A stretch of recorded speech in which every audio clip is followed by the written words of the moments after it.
రాఘవయ్య గారి ఇంటి నుండి ఏవో శబ్దాలు రావడం పాలేరు కోటయ్య గుర్తించాడు. రాత్రి తాను తాళం వేసిన ఇల్లు ఇప్పుడు తెరిచి ఉండడం చూసి ఆశ్చర్యపోయాడు. ధైర్యం కూడగట్టుకుని నెమ్మదిగా లోపలికి వెళ్ళాడు. బెడ్ రూంలో వెలుతురు కనిపించి తలుపు సందు నుండి లోపలికి తొంగి చూశాడు. ఒక్కసారిగా గబ్బిలాలు లోపలి నుండి బయటికి వచ్చాయి. ఉలికి పడుతూ తలుపు సందులో నుండి కనిపించిన దృశ్యం చూసి బిక్క చచ్చిపోయాడు కోటయ్య.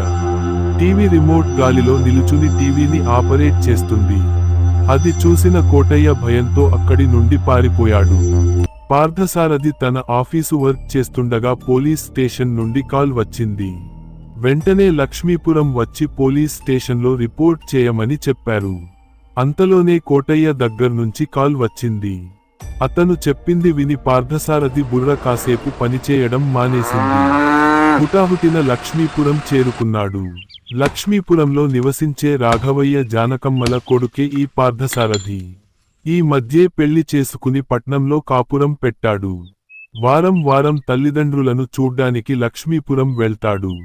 రాఘవయ్య పొలంలో పనిచేసే కోటయ్య దంపతులు, పార్థసారథి ఊళ్ళో లేనప్పుడు రాఘవయ్య దంపతుల మంచి చెడ్డలు చూసుకుంటారు. పార్థసారథి పట్నంలో ఉండగా ఒకరోజు రాఘవయ్య జానకమ్మలు ఒకేసారి కాలం చేశారు. అది విని వెంటనే అక్కడికి చేరుకున్న పార్థసారథికి తండ్రి గుండెపోటుతో చనిపోయాడని, అది భరించలేక తల్లి పురుగుల మందు తాగి చనిపోయిందని కోటయ్య చెప్పాడు.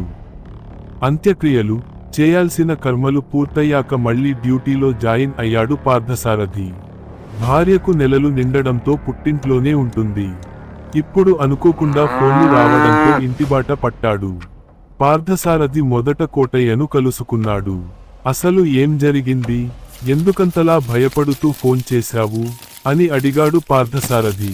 కోటయ్య ముందు రోజు రాత్రి తను చూసిందంతా కళ్లకు కట్టినట్టుగా చెప్పాడు. పెద్దయ్య గారు అమ్మగారు చనిపోయి దెయ్యాలుగా మారారు. ఎవరైనా మంత్రగాన్ని పిలిపించండయ్యా అంటూ వేడుకున్నాడు కోటయ్య. అంతా విని ఈ రోజుల్లో దయ్యాలేంటి కోటయ్య, నేను ఈ రోజు ఇక్కడే ఉంటాను. ఆ దయ్యాల కథేంటో తెలుసుకుంటాను. ముందు మనం పోలీస్ స్టేషన్కి వెళ్ళాలి పదా అన్నాడు పార్థసారథి.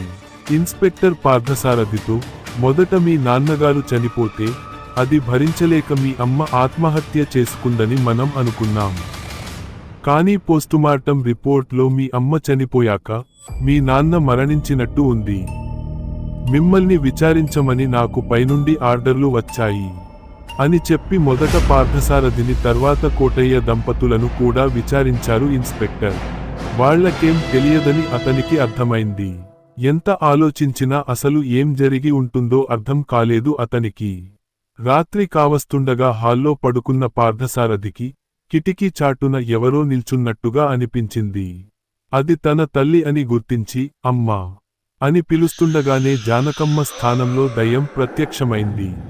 పార్థసారథి పైప్రాణాలు పైనే పోయాయి. ఆమె బెడ్ రూంలోకి వెళ్లడం చూసి ఆమెను అనుసరించాడు. లోపలికి వెళ్లి చూస్తే ఆమె బెడ్ పై కూర్చుని టీవీ ఆన్ చేస్తుంది. ఇద్దరూ ఒకరినొకరు చూసుకొని తల్లడిల్లిపోయారు. అసలు ఏం జరిగిందమ్మా, కనీసం నాకైనా చెప్పు అంటూ గట్టిగా ఏడ్చేశాడు పార్థసారథి. నీకు కాకపోతే ఇంకెవరికి చెప్తాను పార్థు, నేను మీ నాన్న ఎంత ప్రేమగా ఉండేవాళ్లమో నీకు తెలుసు కదా. ఆ రోజు ఏమైందో కాని చాలా ఇబ్బందిగా ఉన్నాడు మీ నాన్న. ఎంత అడిగినా నాకేం చెప్పలేదు. కాసేపు కాళ్ళు పడితే నిద్రలోకి జారుకున్నాడు. నేను చూసే ఒకే ఒక్క సీరియల్ కార్తీకదీపం చూద్దామని టీవీ ఆన్ చేశాను.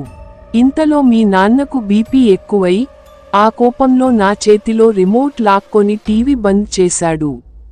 ఇంకేం, ఇద్దరికీ మాటా పెరిగింది. అసలే మాటంటే పడని నేను ఆ కోపంలో పరిగెత్తుకెళ్ళి అక్కడే ఉన్న పురుగుల మందు తాగి చనిపోయాను. ఉదయం నుండి గుండెల్లో నొప్పిగా ఉందో ఏమో మీ నాన్నకు హార్ట్ ఎటాక్ వచ్చేసింది. అంతే జరిగింది. మీ నాన్నది సహజ మరణం కాబట్టి ఆయన ఎప్పుడో భూమిని వదిలేశారు. నాకు మాత్రం ప్రతిరోజు ఈ టైంకు సీరియల్ చూసే అలవాటైంది. నన్ను ఈ రూపంలో చూస్తే భయపడతావని నువ్వులేని సమయంలో టీవీ చూసే ప్రయత్నం చేస్తున్నాను. భయపెట్టినందుకు నన్ను క్షమించు పార్థు. అంది జానకమ్మ కళ్ళ నీళ్లు పెట్టుకుంటూ. ఆమె మాటలు వింటూ ఆలోచనలో పడ్డాడు పార్థసారథి. పాత టీవీ స్థానంలో స్మార్ట్ టీవీని, దానితో పాటు ఓటీపీ కనెక్షన్ ఏర్పాటు చేశాడు. ఆ రోజు నుండి జానకమ్మ తనకు నచ్చిన సీరియల్లో తాను చూడని ఎపిసోడ్స్ కూడా చూడసాగింది. కొంతకాలం తర్వాత జానకమ్మ ఆత్మ భూమిని వదిలి వెళ్లిపోయింది. తిరిగి పార్థసారథి కూతురు రూపంలో మళ్లీ అదే ఇంటికి చేరుకుంది.